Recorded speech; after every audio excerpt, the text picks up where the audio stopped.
92.3 now. Hey, it's Ty Bentley from Ty Loves New York and Katy Perry from the Earth.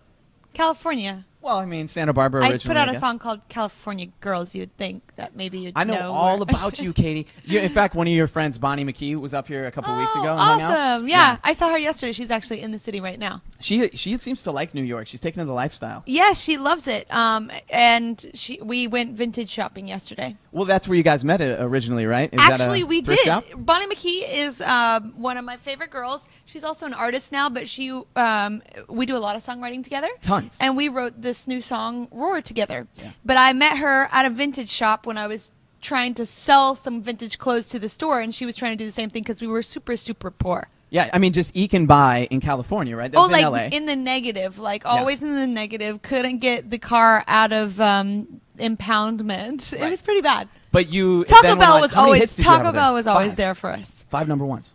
Yeah,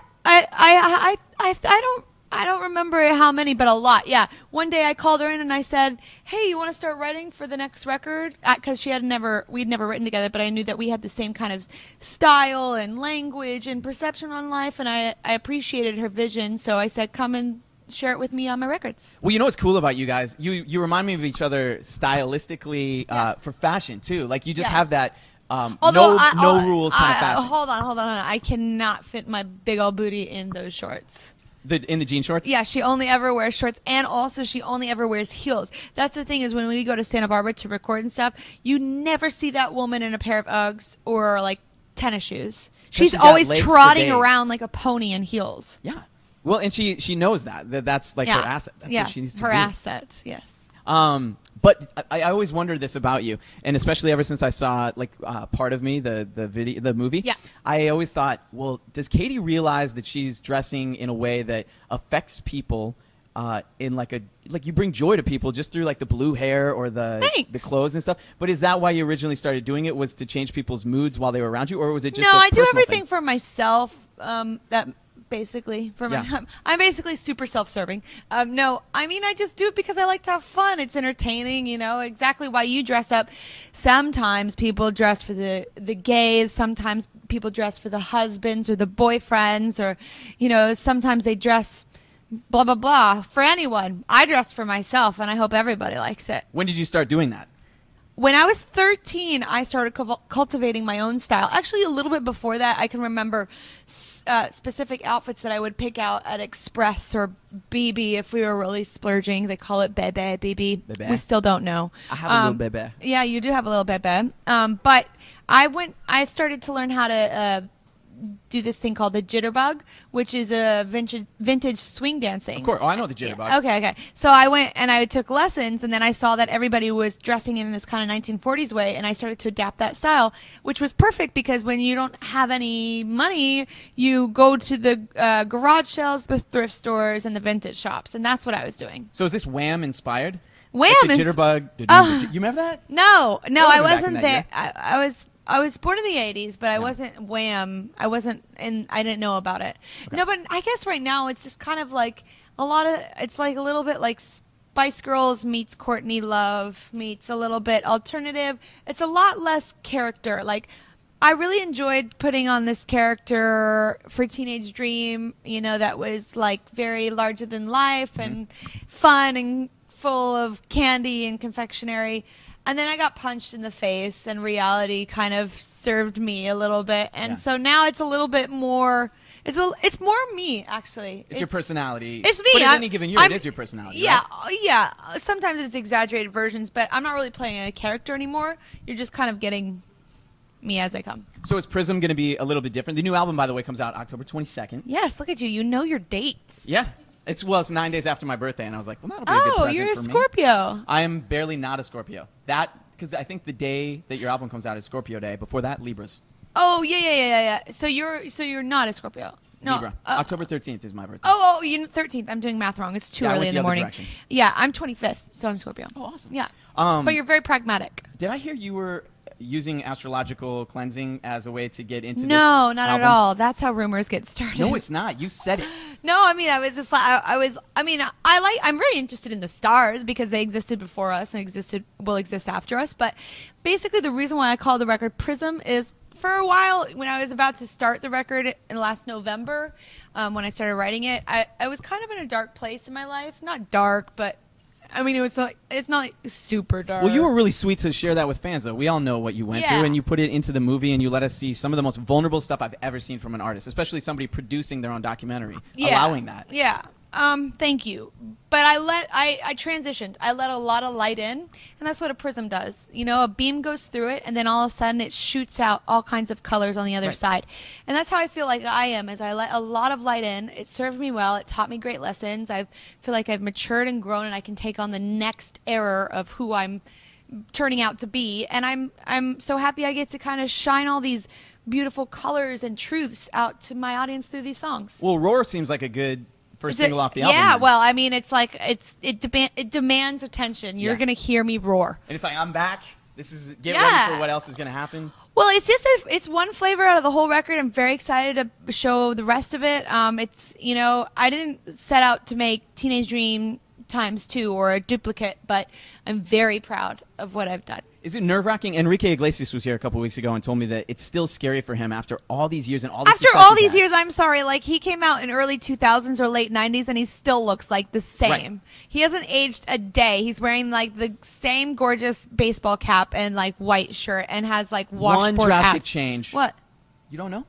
That's okay. I'll show you pictures. Oh, in I a second. think I know. Yeah, you know. Well, I mean, Jay-Z took the hyphen out, so sometimes you got to make small changes. Right, little changes. So what are we going to see coming after War from the album? What else is on? Like, what are the moods of Katy Perry Well, on this one? I went to Stockholm to make a lot of it, and then in Santa Barbara, which is my hometown. But in Stockholm, there's like a really amazing kind of fresh, deep house kind of dance vibe that's going on there. It's a little European. There's an energy, and it's like a nighttime energy, right? Yeah, it's super nighttime. Well, Stockholm and Scandinavia, it's super dark usually, but in the summertime is when you get the most sun. But it's typically like 16, 17 hours of darkness, right, usually. So when they have the summertime, it's definitely very bright. But just my surroundings influenced me. I got to work with one of Robin's producers, who I love, named Klaus Alland. And I worked with a lot of the same people I worked with on the last record, because if it ain't broke, why don't fix it? And then I added a couple other ones like Greg Kirsten and Klaus. And so,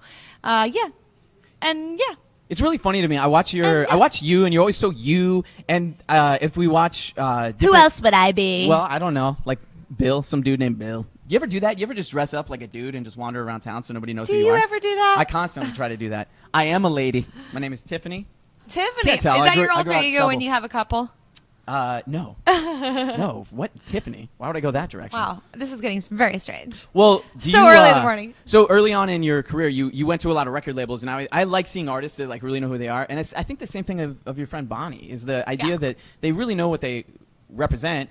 And you were sort of like pigeonholed. People were trying to pigeonhole you into different things that didn't fit. Where was the first moment where you went, this is never going to work unless I'm me, and I demand that I am either successful as me or I'm not doing it? Well, I was upset when it wasn't working out for me because I didn't understand, but I knew that there was a bigger picture, that a bigger destiny that was in mind for me.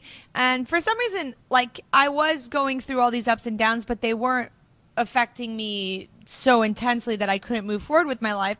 And I finally got to a place where a label, a home, Capitol, that when they signed me, they're like, we're going to let you do you. They just believed in my vision, and that's what's always worked for me. And that's the thing with making this record is like, I do all the work. I make all the calls. I A&R it. I have a great team around me that I couldn't do any of this without, but they let me make the music, and then I say, okay, guys, it's time to come on board, and it's time to like really oil up the machine, put some gas into it because we're about to go. And do you take the same control when it comes to like promoting? Like, there's a giant golden semi outside right now for Prism.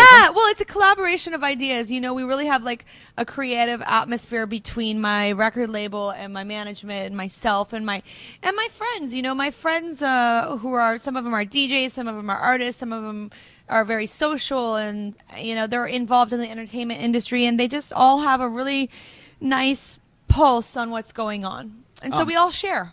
Do you ever climb into that semi and are secretly being driven around the country in that? I can't tell you that. Are you dying right now? Every day, yes. And moment slowly, we all slowly, are. slowly doing it. And we're back after a refresher of water. When it comes to artists today, I heard you talking about people you'd love to collaborate with, like Drake and who else did I hear? Somebody along that vein. Who are the people? Bruno Mars. You love Bruno Mars, right? I like Bruno Mars a lot. I really think that he's showing off some incredible strength as a songwriter, as an artist that has a lot of sustainability. Well, as a vocalist, he's got such a cool and incredible, voice. yeah. But he's just showing so many different variations of who he is, which is nice to see from one artist. It can get a little bit monotonous when you hear the same artist singing about the same stuff, whether it's a love song or a DJ or a dance floor or party. It's just like, come on now, we got other things to do. I know you like one of the artists I love. Alanis Morissette was one of those initial artists that really moved me into music, like wanting to work with music. I'm not talented at music, but I love music because I like the way it feels. You're essential to the team. How about that? Thank you for that. So who are the other artists that you really are still inspired by today? Even if it's Alanis or if it's, if it's Bruno, sometimes it's fun to watch him and want to be that effective. There's a lot of really fun artists out there that you should check out that, even some of them are, you guys are probably playing that Zed song by Clarity that has this artist named Foxes. There's this artist named Haim, which is really cool.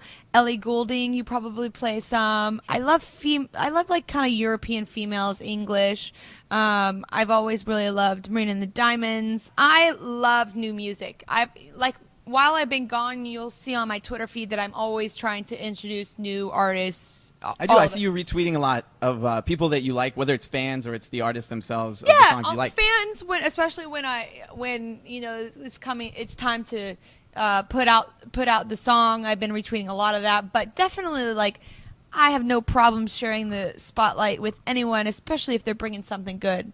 Well, and I saw that you're very supportive of John. I think people know that you've been spending a lot of time with John Mayer, and it's really cool to see that you two seem to keep caring about each other. And selflessly, of course, isn't that what you do? Well, yeah. Well, not always. What are you talking about? Right. Robert Pattison. You want me to list names of people that didn't last as long, right? There are people that you'd go on a date and you find out you don't really click with them. Yeah. I didn't date Robert. Yes, you did. I read Us Weekly all the time. Oh my God. I read Perez Hilton. Wow. No, I never dated him. I'm very proud of that. We're actually just bros. Okay, Total bros. Cool. Yeah. But I like that you're I supporting wouldn't touch your him with a 10-foot pole, and neither would he me. Well, I'm just kidding. We love each other, but in a different way. But I see that from my fiance. She's super supportive. Right now we have the baby, and she doesn't sleep at night because I have to sleep. Well, that's generally the case when you have a child. I've heard. But she's nice enough to let me sleep. She gets up and and then I try to. It's really do the same thing important to be later in the day. supportive. I think it's really important. Just like he has a record coming out next week, which is called Paradise Valley. It's magnificent. Do you get to have some input on what tracks make it onto albums of your friends, not just John, but anybody? No. I never want to disrespect the artist process. Well, but you come to your friends for ideas on music. Sure, right? but ultimately we have the last say. It's my call and it's his call, and I would never interrupt that kind of process. And always have to remember that someone, especially with John, he was totally fine before he met me. Yeah. So he's cool. What is it that draws you to somebody like John with the talent that he has, but also there's personality involved? I think as fans, we only see what we want to see from people, and you sometimes get an even further peek that maybe is the reason you're drawn to them the most. Well, I'm very interested in artistic, intelligent people that, have a not so serious approach on life. That's how all of my friends are. They're artistic, they're intelligent, and they bring different perspectives. Cool. Yeah. Well, check out Prism. It's out October 22nd. It's going to, of course, include Roar, which has a very cool lyrics video right now. Thank you. You like that? I love it. Yeah, the little texting thing and the icons.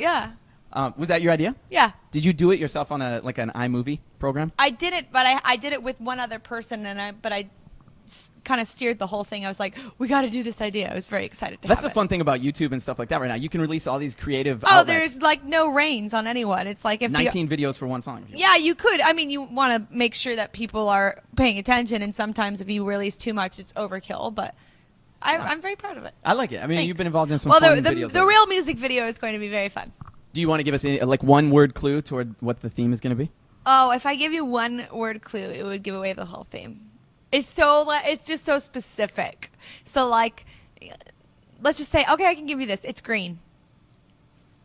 Okay. I know you'll not be able to get much from that. Vegetables, moss, bacteria. All right. Well, Katy Perry right here, and she's also probably on the radio right now because this song's already #1 in 20 countries. Is it? Yeah, it really is. From the top. I got to tell you? By breakfast? Yeah, by breakfast. Oh, my God. I've already played it 4 times on my show, and I've only been on for 4 hours. So you like it? Absolutely. So you think you're pretty? I think that everyone should feel they're pretty. Oh, good. Everyone good. should roar. Good. Yeah. But anyway, it's available for you right now, and this is the wonderful Katy Perry.